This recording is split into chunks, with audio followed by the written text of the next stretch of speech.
Tollywood star hero Janasena అధినేత పవన్ కళ్యాణ్ గారు హీరోగా నటించిన తాజా చిత్రం హరిహర వీరమల్లు. ప్రముఖ నిర్మాత ఏఎం రత్నం సమర్పణలో మెగా సూర్య ప్రొడక్షన్స్ పతాకంపై ఏ దయాకర్ రావు నిర్మిస్తున్న ఈ చిత్రానికి క్రిష్ జాగర్లమూడి, జ్యోతి కృష్ణ దర్శకత్వం వహిస్తున్నారు. ఆస్కార్ విజేత ఎంఎం కీరవాణి సంగీతం అందిస్తున్న విషయం విదితమే. నిధి అగర్వాల్ హీరోగా నటిస్తున్న ఈ హరిహర వీరమల్లు చిత్రంలో బాబీ డియోల్ ముఖ్య పాత్ర పోషిస్తున్నారు. జూన్ 12వ తేదీన ఈ చిత్రం విడుదల కానుంది. ఈ నేపథ్యంలో తాజాగా ఈ మూవీ నుంచి స్పెషల్ సాంగ్ రిలీజ్ చేశారు.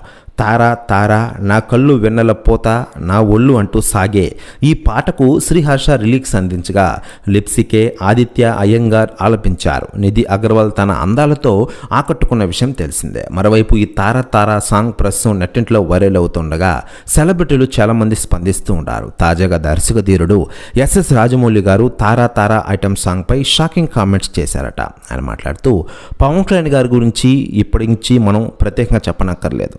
హరిహర వీరమల్లు సినిమా నుంచి తారా తారా సాంగ్ అదిరిపే లెవెల్లో రిలీజ్ చేశారు. నిజంగా పవన్ కళ్యాణ్ గారు చూస్తుంటే కన్నుల పండుగగా ఉంటుంది. ఇక థియేటర్లో అల్లాడిస్తారు ఆయన అంటూ షాకింగ్ కామెంట్స్ చేశారట ఎస్ఎస్ రాజమౌళి గారు. ప్రస్తుత వ్యాఖ్యలు వైరల్ అవుతున్నాయి టోటల్ తెలుగు ఇండస్ట్రీలో. మరోవైపు హరిహర వీరమల్లు సినిమాని జూన్ 12న గ్రాండ్గా రిలీజ్ చేయాలని చూస్తున్న విషయం విదితమే.